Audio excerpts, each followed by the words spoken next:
Decisions. What will I do? Hey, How do I fit? King Gerald hey, III. hey. What's up? Why do you look so nervous? Oh, me? Nervous? Psh, never. Is it because of some big event that's happening tonight? It's not just some event, Sir Matthew. It's one of the biggest events of the year. It's called Miss McCork.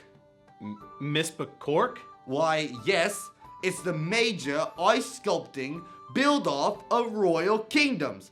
Miss McCork! And Geraldtopia, my kingdom, takes it very seriously. All right, I see. So you must be nervous or excited. Yeah, you could say that. Okay, what's going on? I mean, you're not acting like yourself. All right, I'll tell you. So last night I had a little rumbly in my tummy, and so I went down to the kitchen and I got myself a little midnight snack from the freezer. Okay, what's wrong with that? Well, I accidentally left the freezer door open, which held Geraldtopia's ice sculpture. I mean, when the kitchen workers woke this morning, they found an open door with water everywhere. It melted! Oh man, I can see why that could be bad. Yeah, so the workers were upset. I can't imagine how the townspeople would react. So I thought of a quick scheme because I can't have my kingdom upset with me. Okay, what is that scheme? Okay, I thought I would just tell everyone that it was the chef. I mean, he's always the last one to leave my kitchen at night, so it would make sense that he would have left the door open. So I'll blame him, fire him, and then throw him into the Dungeon of Doom. That sounds pretty dishonest, and that's not really fair to your chef either. I mean, yeah, it stinks for him, but no one will ever actually know the truth, and this way everyone will still love me. I mean, as they should. Someone has to take the blame for this, and it shouldn't be me. I'm the king! Yes, you are the king, but what if someone finds out? Won't that look pretty bad on you? Oh, no one will ever find out. The only people who know are me, and you. You aren't telling anybody, right? No, I'm not telling anyone. It's not my place, but you know that someone else does know the truth. Who? There's not a sneaky spy in my castle, is there? No sneaky spy, okay? But God knows the truth. God is all-knowing. He knows everything about you, everything you say, and everything you do. Are you sure? Yes, I'm sure. In fact, it reminds me of a Bible story in which a follower of God got really upset and tried to hide from him. But that didn't work out very well for him. Cracked myself up, man. What? Oh, that joke makes more sense when I tell you the story. Okay, well, I sense a Bible story coming on, so I'm gonna go sit in my throne, okay? All right. Continue.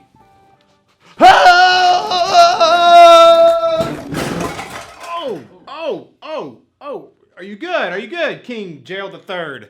Who let the skateboard out?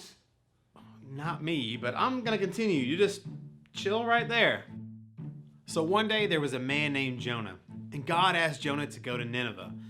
You see, Nineveh's people were very sinful, and Jonah did not want to be in such a rough town.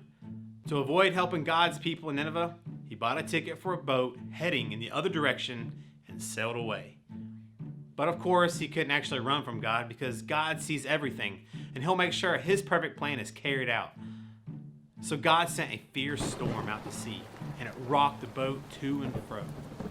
The men on the boat tried calling out to their false gods to calm the seas, but nothing happened. So the people remembered that Jonah claimed to serve the one true God. So they asked him to call out to God to calm the storm. Jonah immediately knew that the storm was bad because of him. He knew that he should not be on the boat. And to calm the waters, Jonah jumped into the sea, and immediately the storm passed over and the boat was safe. Then Jonah prayed to God for help, and God sent a big fish that swallowed Jonah right up with one big gulp. Jonah was still alive inside of the fish, and he started praising God for saving his life and apologized for turning from God. Jonah still did not want to help the people of Nineveh, but he knew he needed to. After 3 days and 3 nights, Jonah was spit out of the large fish onto dry ground, and Jonah went to preach to the people of Nineveh, and they repented for the things they had done. Wow, So God can even see inside the belly of a big fish? Yeah, he can see everywhere. Like, in that case, I guess he can see inside of a freezer too.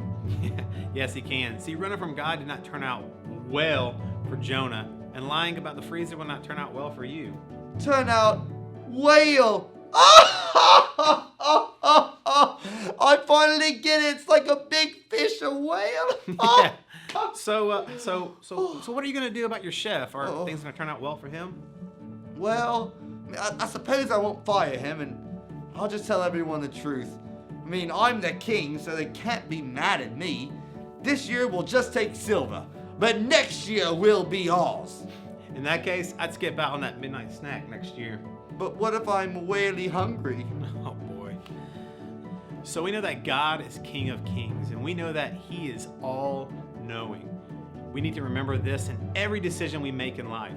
God can see what we are doing, even if our parents, teachers, or other people cannot. We want to have integrity and make smart choices even when no one else is looking, because God is always looking, and making smart choices is pleasing to Him. So remember, God is King of Kings and is all-knowing.